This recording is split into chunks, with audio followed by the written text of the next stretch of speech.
Hello there, boys and girls. Welcome to our part 2 of adding fractions with unlike denominators.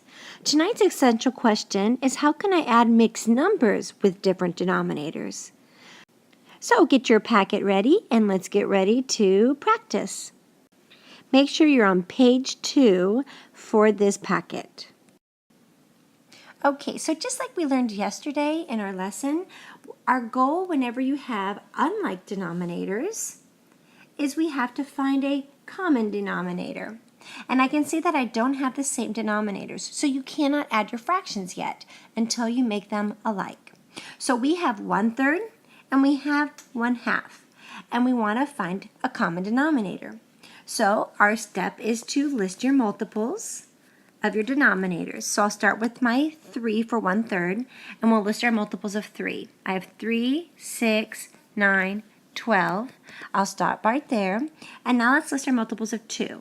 2, 4, 6, 8, 10, 12. Now I can keep going, but already I see 2 common denominators. I see a 12, but I also see a 6. Now remember, we want to find our least common multiple. The reason why is because it gets you to your simplified fraction a lot faster if you do that. So I'm going to make my common denominator to be 6. Now let's look at step 2. Our step 2 is going to be add our equivalent fractions. Well, we have to make equivalent fractions first. So let's go ahead and find out 1/3 equals how many 6? We learned this in our 4th grade lessons. 3 times 2 is 6, so 1 times 2 is 2. Whatever you multiply your denominator by, you must multiply the numerator by. And down here, 2 times what is 6? 2 times 3 is 6. So 1 times 3 would be 3. Now, are my denominators the same? Yes, they are. So now we can add our equivalent fractions. I have 2 6 plus 3 6, and that is to equal 5 6.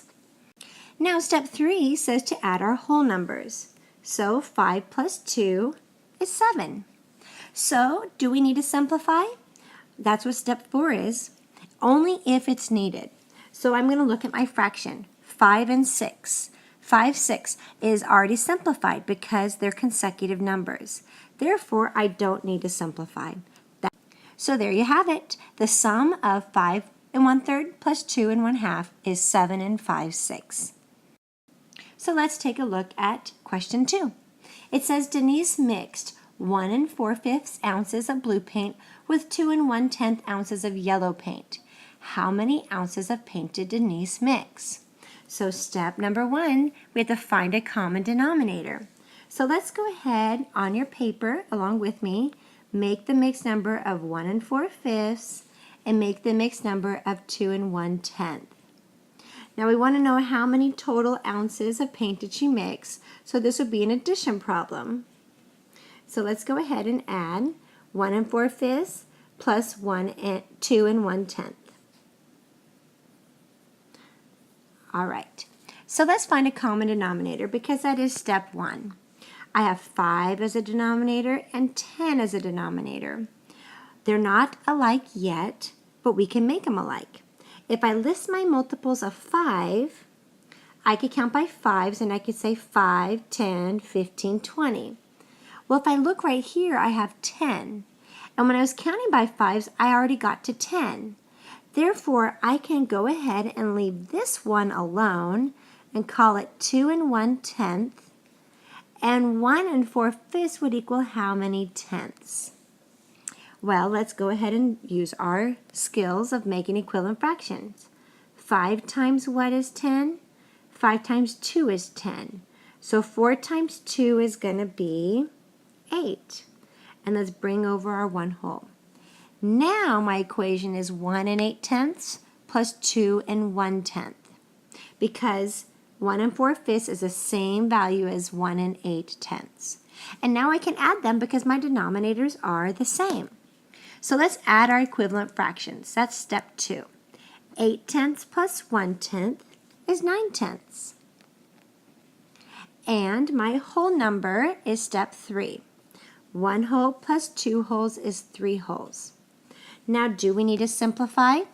Well, let's look at our fraction. Do you see how it's 9/10? Because these are consecutive, it's already done. There's your answer. 3 holes and 9/10 ounces of paint that he mixed. So just like this says, it says use a common denominator to write equivalent fractions with like denominators, and then find the sum, and write your answer in simplest form.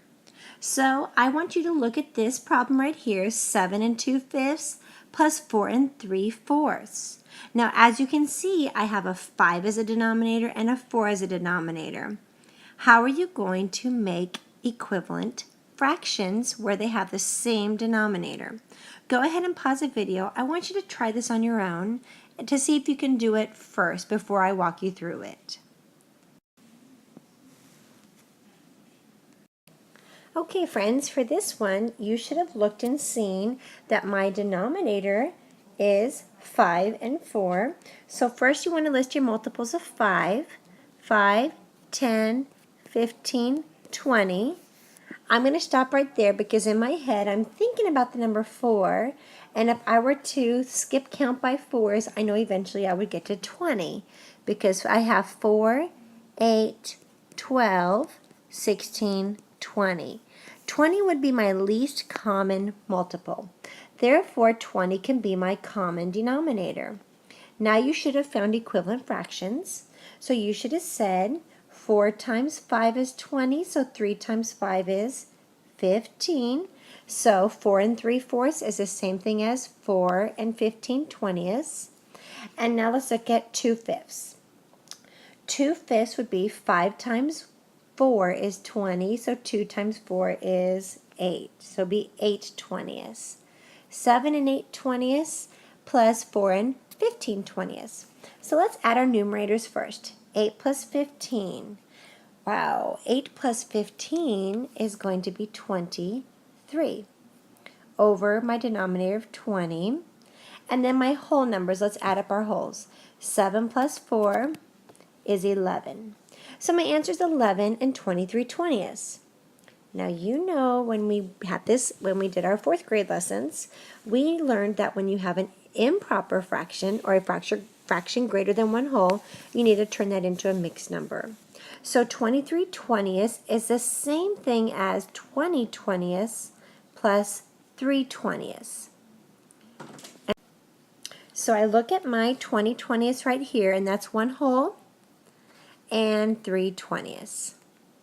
So let's add this 11 wholes to my 1 whole, and you should have 12 wholes and 3/20.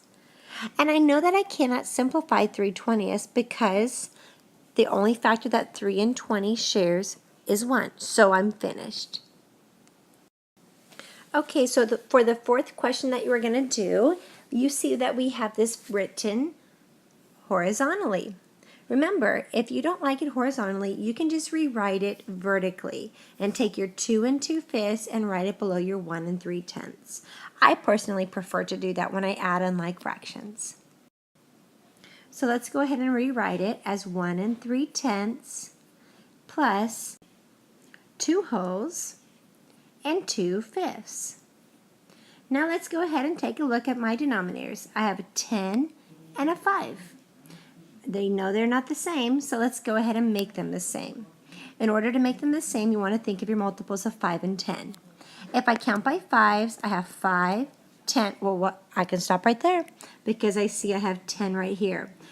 Whenever you see that when you count by 1, like 5s, and if you see that it's going to match the other denominator, stop right there because you know you're going to save yourself a lot of work. So this 1 3/10 can remain the same. You don't have to worry about finding any other equivalent fractions. Now let's find an equivalent fraction for 2 2/5 equals 2 and how many tenths? 5 times 2 is 10, so 2 times 2 is 4. Now we can add. Go ahead and add yours right before me. You should have said 3 wholes and 7/10. And 7/10 is in simplest form. So here are your 2 practice problems to do at the bottom of the page. The first one says 3 4/9 plus 3 1/2. Go ahead and I want you to add those together and see what you get. Remember, if your denominators are not the same, you need to find a common denominator, making them equivalent fractions, and then you can add them up. And look at number 2. It says 4 and 3/12 plus 4 and 1/4. And you can see that your denominators are not the same. So make sure that you find equivalent fractions. And please don't forget to assess yourself. Are you a novice? Are you an apprentice? Are you a practitioner? Or are you the expert? I want you to go ahead and rate yourself.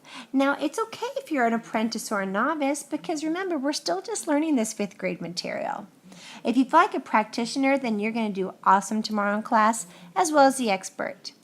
If you are a novice or apprentice, remember, we're practicing tomorrow in class. You will get better at this. And if it is a little confusing to you, you can always go back and rewatch this video just to walk through the steps again till you feel confident.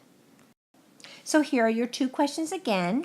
Go ahead and pause the video now and work on them, and we will check them tomorrow in class. Have an awesome night. Bye.